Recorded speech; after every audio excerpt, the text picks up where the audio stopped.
माझा एक दादा आहे, तर म्हणजे खूप आम्ही ट्राय केलं अकाउंट कसं येईल परत, पण असं समजलं की 2-3 दिवसानंतर की अकाउंट येईल आणि नंतर असं समजलं की परमनंट गेले अकाउंट.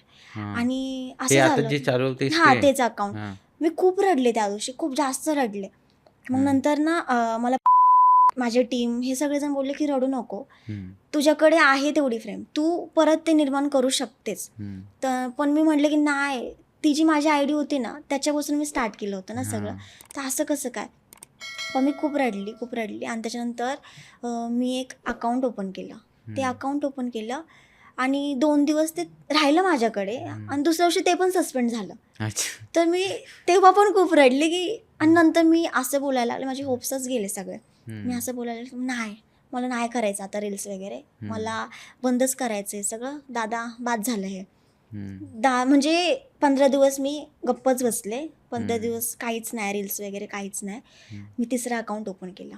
हां, तिसरं अकाउंट ओपन केलं, ते मी चालूच ठेवलं. माझे एका दिवसात त्याचे 15K फॉलोअर्स झाले. एका दिवसातच. हां, एका दिवसात एका झाले. दिवसात 15K फॉलोअर त्या तिसऱ्या अकाउंटवर? कसं काय? म्हणजे मी रात्री अकाउंट ओपन केलं होतं आणि दुसऱ्या दिवशी बघायला गेले तर 15,000 फॉलोअर्स झाले माझे. बापरे. कारण की मी तेवढं स्ट्रगल केलं होतं. म्हणजे मी पहिलं अकाउंट ओपन केलं, ते पण सस्पेंड झालं. तर मी खूप रडले होते त्याच्यासाठी, खूप जास्त रडले होते. आणि तिसरं अकाउंट मी ठेवलं आणि मला माहीत होतं की ही माझी आयडी आहे ना आता 4 लाखाची, ती येणार नाही वाटतं परत, परमनंट गेली आहे, तर कशी काय येईल ना. तरी पण त्याचं काम चालूच होतं अकाउंटचं माझ्या.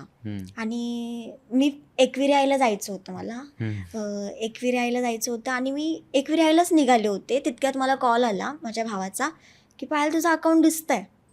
म्हटलं नाही, कसं काय म्हटलं असं. अरे माझं अकाउंट परमनंट केलंय. म्हणतो नाही अरे दिसतंय तुझं अकाउंट. मी एकविरीची कृपा. मी बघितलं पण मला दिसलं नाही ते अकाउंट. आणि नंतर मी पप्पांच्या वगैरे फोनमधून बघितलं तर ते हळूहळू सगळ्यांना दिसायला लागलं.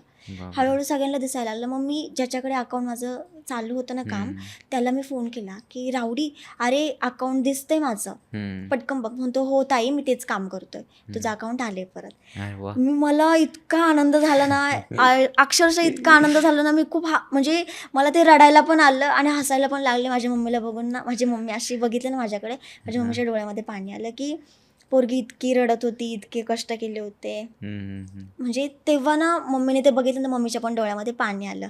आणि मग मी आणि मी एकविरा आईला बोलली होती की माझा अकाउंट परत येऊ देत आणि मी तुझ्या दर्शनाला येईल. पण तरी सुद्धा ना मी दर्शनाला निघालेच होते आणि माझं अकाउंट आलं होतं. खूप जास्त म्हणजे खूप छान गोष्ट होतं माझ्यासाठी आणि मी खूप हॅप्पी होते या गोष्टीसाठी. म्हणजे मग गेलीस दर्शनाला? मी गेली तेव्हा आणि मी निघालेच होते ना, म्हणूनच माझं अकाउंट आलं. मी बोलली की काही करून आज जायचंच एकविरेला. म्हणजे ऐकलं तुझ्या देवानं? ऐकलं. आणि मग त्याच्यानंतर पण तू जसे प्रॉब्लेम्स येत गेले तर मग तू परत एकविरीला आईला म्हणजे हे करतेस, आठवण मी करतेस तिची? एकविरायला जास्त मानते, खूप जास्त. म्हणजे अकाउंट आणून दिला की त्याच्या आधीपासूनच मानतेस? खूप आधीपासून मी मानते एकविराईला. म्हणजे खूप जास्त श्रद्धा आहे माझी एकविराईवरती. म्हणजे जेव्हा जेव्हा मी संकटात असेल ना, तेव्हा मला एकविराईच सांभाळते. तू आगरी आहेस? नाही. कोळी? मला खूप जण विचारते ती गोष्ट की तू कोळी? आगरी आहेस का, कोळी आहेस का. मला कमेंट्स पण खूप पडतात. मग मी सारखे एकविरेला जात असते. कोण आहेस तू? मी हिंदू मराठा आहे. 96? हो, 96 कोळी मराठा. हो, सही आहे. पण मला काय माहिती, पण माझी खूप श्रद्धा आहे एकविराईवरती. म्हणजे मनातून येतं ना एखाद्या देवासाठी, तसं मला एकविराईसाठी वाटतं. आणि मला म्हणजे आहे एक गोष्ट, ते मी सांगेल तुम्हाला नंतर. काही जणांचं कसं असतं की देवाला नाही मानत, म्हणजे त्यांच्या मनासारखं जर नाही झालं तर ते देवाला दोष देतात. असं भरपूर जणांचं असतं, जेणेकरून ते देवाला मानत नाही. पण देवाचं कसं असतं, देव जे योग्य असेल तेच आपल्याला देतो, जे आपल्यासाठी चांगले तेच आपल्याला देतो. असं नाही की आपल्यासाठी काही आहे मग तो हे करणार, असं नसतं. जे आपल्यासाठी योग्य आहे तेच आपल्याला तो देणार. जेणेकरून आपलं जर काही वाईट घडते, आपल्याला असं वाटतं की वाईट घडते, तर त्याचा दोष तुम्ही देवाला नका देऊ.